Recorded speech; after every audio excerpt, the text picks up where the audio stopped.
We are on the edge of glory, and we're hanging on a moment of truth. We are on the edge of the glory, and are hanging on a moment with you. On the edge, the edge, the edge of safety.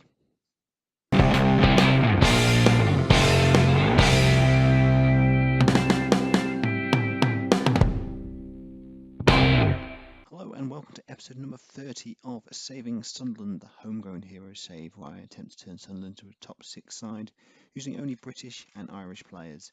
You join us at the edge, not of glory, but of safety. We need 1 point from this game away at Chelsea to secure our place in the Premier League for another season. We were together for the Man City game in mid-March. We then had a game away at Manchester United a couple of days later. We led that game twice. Izzy Brown scoring with Charlie Adams scoring a penalty, but eventually we lost 4-2 away at Man United. No real disgrace in that result. They are probably going to win the league this season, so we're going to lose that one, so fine, fair enough. Then we had a draw against West Ham United. Jermaine Defoe scoring our equaliser, but Jordan Pickford does what he occasionally does and completely screws up to concede a goal. As mistakes go, this was a humdinger. No pressure whatsoever, and he pushes it into his own goal. If I'd had a backup keeper, he would have been out the side. We then followed that up with a game away at Hull City, who are in the relegation zone. Jack Grealish was the hero in this one, scoring twice, once in the first half, once in the second half to secure a 2-1 victory. Charlie Adam missed a penalty in this one, but it didn't matter. We got the 3 points, and that was our first league win since the middle of January. Just over 3 months of football. And just like buses, victories come in twos. You wait so long for one, then another one comes along straight away. That's probably the most stereotypical cliche I could have done, so I am proud of that one. Jack Rodwell and Danny Ings scoring the goals in that one, scoring us a 2-0 victory. So what has created this turnaround? It potentially could be the different tactic that we are employing.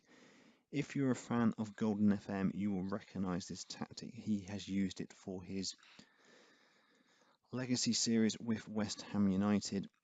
He has gone an entire season unbeaten on that one, so it feels like a good place to start.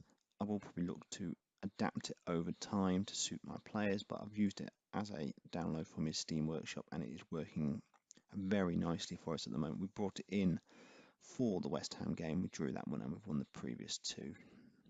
But they are games that we should have won. So this will be today's first test for this tactic. See here it comes up against Chelsea, who are in fourth position. So it's a 4-4-2-ish diamond, maybe. You've got four defenders, one roaming playmaker, two midfielders, an attacking playmaker, an advanced playmaker, and two up top. So our side for today is Jordan Pickford in goal, House, Dawson, Gibson, and Trippier as the back four, Catamol just in front of them as the roaming playmaker, Adam and Rodwell in the midfield with Grealish as the advanced playmaker, with Victor Anichebe and Jermaine Defoe as the two strikers. The only real downside of this tactic is Reiss Nelson doesn't really fit anywhere in it. He can't really play as a striker, can't really play in the centre. So we are losing his brilliance from the side by having him there.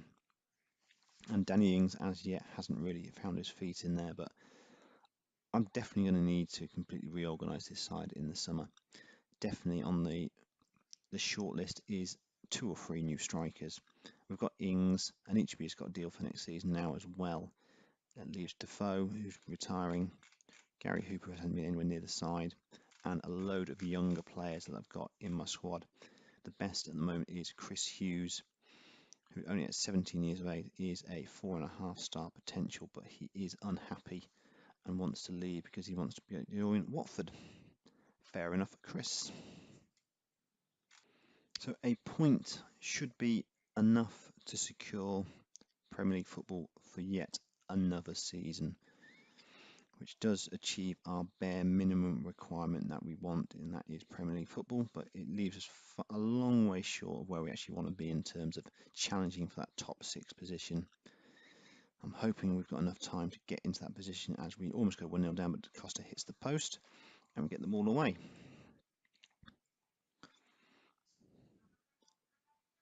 As I've alluded to, we do need a major overhaul in the summer. I think there's several positions we need. We definitely need more strength at left back. Right back, we'll need more options as well. Donald Love is joining Charlton at the end of the season. And we also need possibly more midfielders and some more strikers. So pretty much every position in the squad needs to be strengthened. So it's going to cost us quite a bit of money. It's going to take me quite a bit of time to do that, but I'm confident I can do something. Well, clearly I'm going to do something, but whether it's going to be enough, we shall find out as we get into next season. Early stages of this game, and Chelsea have had a couple of opportunities, but they haven't overly tested us. So I'm relatively pleased with how this half has gone. We are 60 minutes away from securing our place in this Premier League season for next season. I think as soon as we do that, I will look at the younger players we have in our squad to see if I can blood some of them into the side. If you remember rightly, a couple of seasons ago we did bring in 2 or 3 younger players from Championship clubs who are now 18, 19 and being able to be brought into the first team squad. We have been dominated in this game, majorly so. Defoe on the ball in our attacking half, Rodwell, and it's intercepted by Christensen.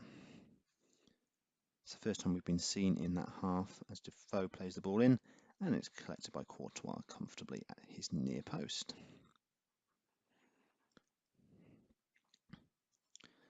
I feel that Chelsea probably only need to score 1 in this game to get the 3 points. The next game we've got is Newcastle at home, which will be a very tough match. And that's the goal. Diego Costa hit the near post, just flicks the ball home.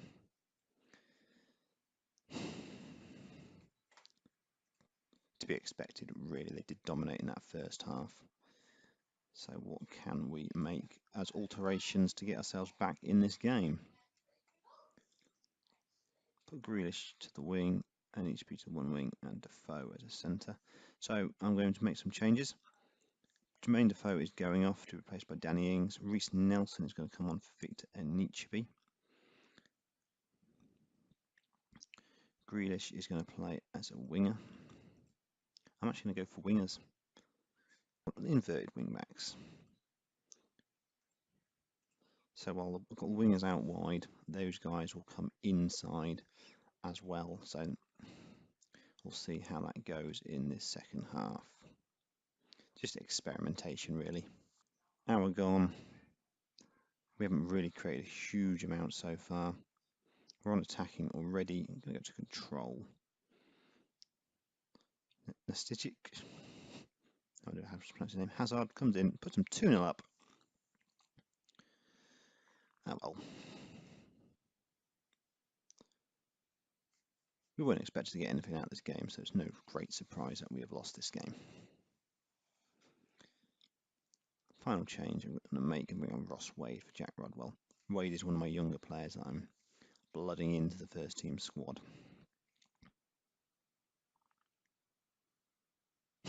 Okay. We seem to have scored late on, but we didn't see it. An utterly bizarre scenarios where we didn't actually see this goal.